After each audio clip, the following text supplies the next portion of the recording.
Hello and good morning everyone. मेरा नाम है अजय जागलान। इजी इकोनॉमिक्स में आप सभी का एक बार फिर से स्वागत करता हूं। देखो बच्चों, आज हमें जिस टॉपिक के बारे में बात करनी है वो आज जो कल हम लोग जो टॉपिक कवर कर रहे थे ना कि जो बेसिक प्रॉब्लम्स थी एनवायरनमेंट से रिलेटेड, ठीक है। तो हमने उसमें दो पॉइंट्स पढ़े थे। एक तो जो पॉल्यूशन का पॉइंट था, ठीक है। दूसरा पॉइंट था हमारा जो हम लोग नेचुरल रिसोर्सेज हैं ना हमारे पास, उनका जो एक्सेसिव यूटिलाइजेशन कर रहे हैं, ठीक है। तो कल वाली वीडियो में हम लोगों ने जो पहला पॉइंट था, हमारा पहली प्रॉब्लम थी, उसको पूरा कवर कर लिया है। जो आज वाला वीडियो लेक्चर होगा उसमें हम लोग सेकंड पॉइंट को पूरा कवर कर लेते हैं बच्चे, ठीक है। तो आइए स्टार्ट करते हैं। देखो सेकंड पॉइंट है हमारे पास excessive exploitation of natural resources. देखो बच्चों, आप सभी जानते हैं कि हमारे पास जो नेचुरल रिसोर्सेज हैं, प्राकृतिक संसाधन है, उनका जो यूटिलाइजेशन है, जो उनका इस्तेमाल है, वो बहुत स्पीड से किया जा रहा है। अगर मैं जर्नली बात करूं आप लोगों से, आप लोग देखिए जो पेट्रोल है, डीजल है, या फिर अगर उनको मैं कॉमनली बात करूं तो क्रूड ऑयल है, ठीक है, नेचुरल गैसेज हैं, ठीक है, उनका इस्तेमाल कितनी फास्टली किया जा रहा है। इस अकॉर्डिंग अगर कुछ डेटा था हमारे पास कि अगर इस स्पीड से इन नेचुरल रिसोर्सेज का इस्तेमाल होता रहा, आप सभी को पता है ये रिन्यूएबल तो है नहीं बच्चे कि बार बार हमें मिलते रहेंगे। अगर इस स्पीड से इनका इस्तेमाल होता रहा तो शायद आने वाले 50 साल, 20 साल या 30 साल या 40 साल के बाद ये नेक्स्ट जनरेशन को उनको पता भी ना हो कि पेट्रोल या फिर क्रूड ऑयल या फिर नेचुरल गैस कुछ चीज़ें हुआ करती थी। इनका इस स्पीड से इनका एक्सप्लॉयटेशन किया जा रहा है, ठीक है। तो लेकिन बच्चे, एक जो सस्टेनेबल डेवलपमेंट है उसका मतलब ये होता है कि हम लोग विकास तो करें, लेकिन इस अकॉर्डिंग विकास करें कि वो एक कॉन्टिन्यूअस फॉर्म में चलता रहे, वो एक लगातार फॉर्म में चलता रहे। लेकिन यहां पर तो प्रॉब्लम आ गई। प्रॉब्लम क्या आई कि जो हम रिसोर्सेज हैं हमारे पास, उनका इस्तेमाल इस स्पीड से कर रहे हैं कि वो तो शायद कुछ टाइम पीरियड के लिए चले।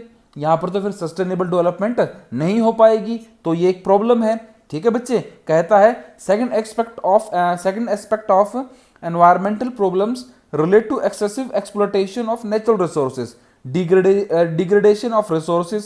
natural resources refers to जैसे हमारे पास कोई फॉरेस्ट है, मिनरल है, सॉयल है, इनका हम लोग एक्सेसिव यूटिलाइजेशन कर रहे हैं, ठीक है। Natural resources are also called as natural capital. इनको हम नेचुरल कैपिटल भी मिलते हैं, और आप सभी को पता है ये नेचर से हमें फ्री ऑफ कॉस्ट मिले हैं, ठीक है। फ्री गिफ्ट ऑफ नेचर है, जो गिफ्ट बार बार नहीं मिलता बच्चे हमें, ठीक है।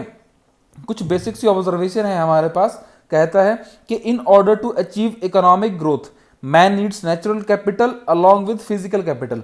आप सभी को पता है कि इकोनॉमिक ग्रोथ करने के लिए नेचुरल प्लस जो फिजिकल कैपिटल है, दोनों की जरूरत पड़ती है। और अगर इस स्पीड से हम लोग इनका एक्सप्लोटेशन करते रहे तो आने वाले टाइम में ये नेचुरल कैपिटल हमारे पास बचेगी नहीं, तो इकोनॉमिक ग्रोथ में प्रॉब्लम हो जाएगी हमारे पास। सेकंड पॉइंट में कहता है as a result of increase in production there is depreciation of both physical capital and natural capital।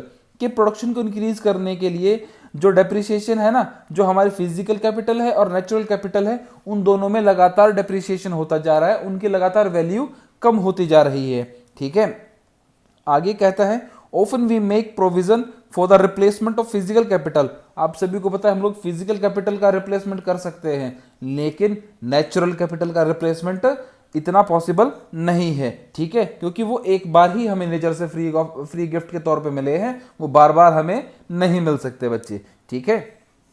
आगे कहता है, देखो अगर हम लोग इन नेचुरल रिसोर्सेज की बात करें तो उनके बारे में थोड़ा ब्रीफ कर लेते हैं। सबसे पहले पॉइंट में बात करते हैं हम लोग डिफॉरेस्टेशन की। देखो जो बात होती है बच्चे अफॉरेस्टेशन और डिफॉरेस्टेशन के, ज्यादा से ज्यादा पृथ्वी के ऊपर पेड़ लगाए जाएं, उनसे ऑक्सीजन मिले, ठीक है, लकड़ियां मिलती है हमें, लाखों प्रकार की दवाइयां मिलती है, ठीक है, जो पॉल्यूशन है वो क्लियर होता है यहाँ से। लेकिन जो ह्यूमंस की ग्रीड है वो इतने ज़्यादा लालची हैं कि अपनी ज़रूरतों को पूरा करने के लिए वो पेड़ों की, जंगलों की कटाई करते जा रहे हैं, जिसके कारण क्या हो रहा है बच्चे, जो जंगलों में जंगली जानवर रहते हैं उनको बाहर आना पड़ रहा है, वो लोगों की बस्तियों में आते हैं, इंसानों की बस्तियों में आते हैं, ठीक है। और फिर ऐसे बच्चे बार बार क्या हो रहा है कि जो हमारा एनवायरनमेंट है वो भी कहीं ना कहीं इससे बहुत ज़्यादा इफेक्ट हो रहा है, ठीक है।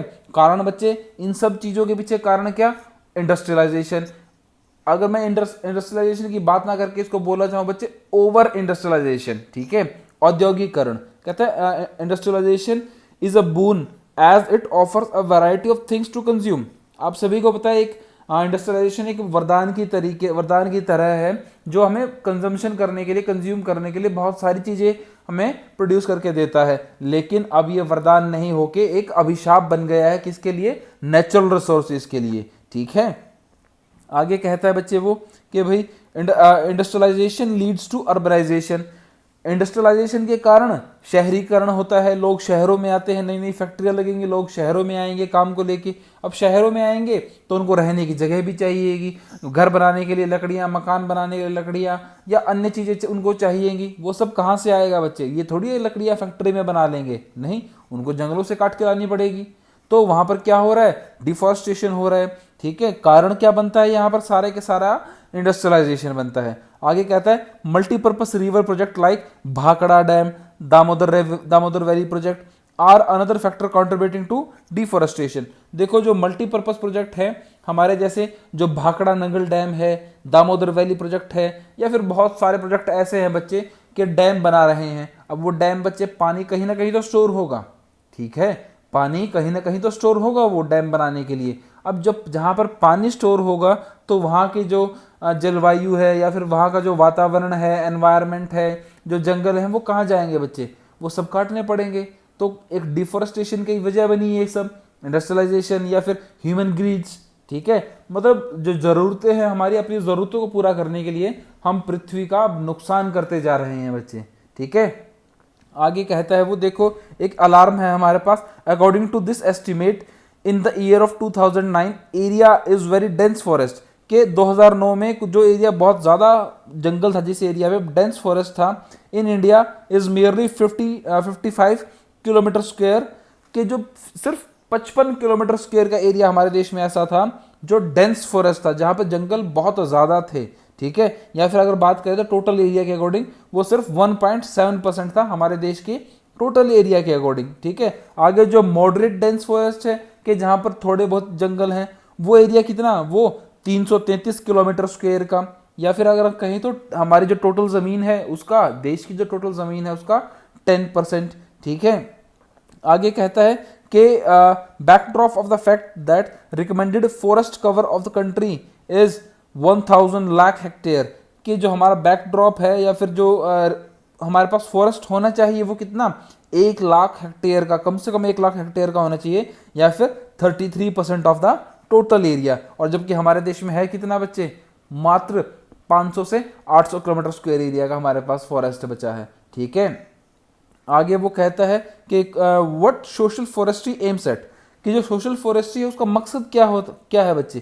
कहता है रिस्टोरिंग एंड रिहेबिलिटेटिंग द फॉरेस्ट्री, कि जो हमारे जंगल हैं उनको दोबारा बसाया जाए, उनको दोबारा लगाया जाए, उनको दोबारा उगाया जाए बच्चे। ठीक है, spreading the vegetation cover on land, कि ज़मीन के ऊपर जो वेजिटेशन उसको दोबारा फैलाया जाए। ठीक है, encouraging commercial production of raw material for paper industry as well as match industry so that the existing forest are not invaded, कि जो हमारी कमर्शियल इंडस्ट्री है, कमर्शियल प्रोडक्शन है रॉ मटेरियल की, जो पेपर इंडस्ट्री के तौर पे इस्तेमाल होती है या फिर मैच इंडस्ट्री के तौर पे, उसको एनकरेज किया जाए, जिसके कारण क्या हो, हम जंगलों की कटाई को कंट्रोल कर सकें बच्चे। ठीक है, एनकरेज करें किसको? ग्रोथ को, फास्ट ग्रोइंग ट्रीज, जो पेड़ बहुत जल्दी ग्रो हो जाते हैं। ठीक है, उनको लगाने के लिए एनकरेज करना चाहिए, या फिर एक ऐसा कानून बना देना चाहिए बच्चे कि जो पेड़ काटता है वो पेड़ दोबारा लगाएगा भी।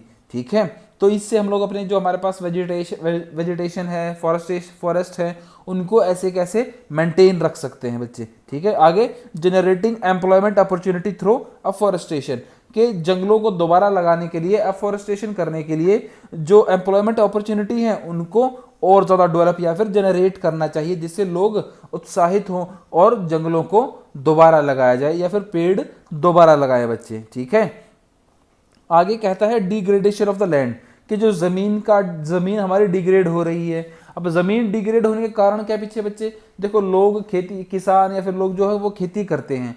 अब प्रोडक्शन को ज़्यादा इंक्रीज करने के लिए, ज़्यादा प्रोडक्टिविटी को इंक्रीज करने के लिए, ज़्यादा प्रोडक्शन प्राप्त करने के लिए वो क्या करते हैं? ज़मीन के अंदर क्या डाल देते हैं? खाद डाल देते हैं, केमिकल डाल देते हैं, इंसेक्टिसाइड, पेस्टिसाइड डाल देते हैं, जिसके कारण क्या होता है? उनको शॉर्ट टर्म में तो अच्छी प्रोडक्शन मिल जाती है, लेकिन लॉन्ग रन में बच्चे उनको प्रॉब्लम आती है क्या, कि उनकी जमीन की जो क्वालिटी है वो डिग्रेड होती चली जाती है बच्चे, ठीक है।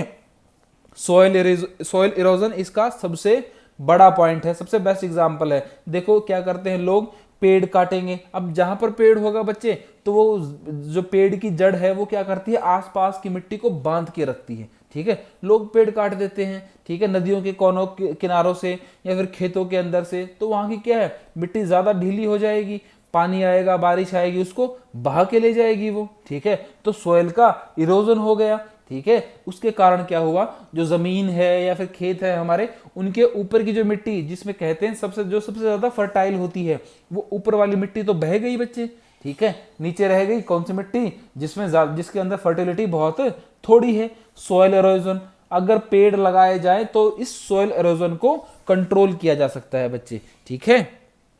आगे कहता है alkalinity and salinity of the soil cause water logging, के जो लोग क्या करते हैं बच्चे, जो वेस्ट वाटर है इंडस्ट्रीज का, उनको नदियों में डाल देते हैं या बोरवेल करके जमीन के अंदर डाल देते हैं, जिसके कारण क्या हो रहा है, जो जमीन के अंदर पानी की गुणवत्ता है उसमें कहीं ना कहीं भारी मात्रा में कमी आ रही है। उसके अंदर जो अल्कलाइनिटी है, उसका पीएच मान है, पीएच वैल्यू है, वो इंक्रीज करती जा रही है। वो एक नॉर्मल नेचुरल बेस ना हो कि वो एक एसिड बनता जा रहा है, ठीक है। आप सभी जानते हैं इस चीज को, जो ब्लीचिंग इंडस्ट्रीज होती है वो क्या करती हैं, बोरवेल करके सारा ब्लीच केमिकल हमारा कहाँ डाल देती हैं, वो जमीन के अंदर, और उसी पानी को जमीन से निकाल के फिर हम लोग पीते हैं, लोग बीमार होते हैं, और जमीन, अब वो पानी जाएगा बच्चे तो जमीन भी खराब होगी, ठीक है। आगे excessive water logged on the top soil, it tends to suck off the nutrients of the soil and reduce fertility, कि जो पानी का जो यूज है टॉप सॉइल के अकॉर्डिंग, कि जो पानी को हम लोग ज्यादा इस्तेमाल करते हैं, उसके कारण क्या होता है, जो टॉप सॉइल है, जो आप सभी को पता है, जो सॉइल है उसकी काफी सारी लेयर होती हैं, तो उस लेयर की जो टॉप लेयर है वो अपनी फर्टिलिटी खो देती है बच्चे, ठीक है। आगे कहता है in India nearly 50% of the total landed area is exposed to degradation or of one type or other.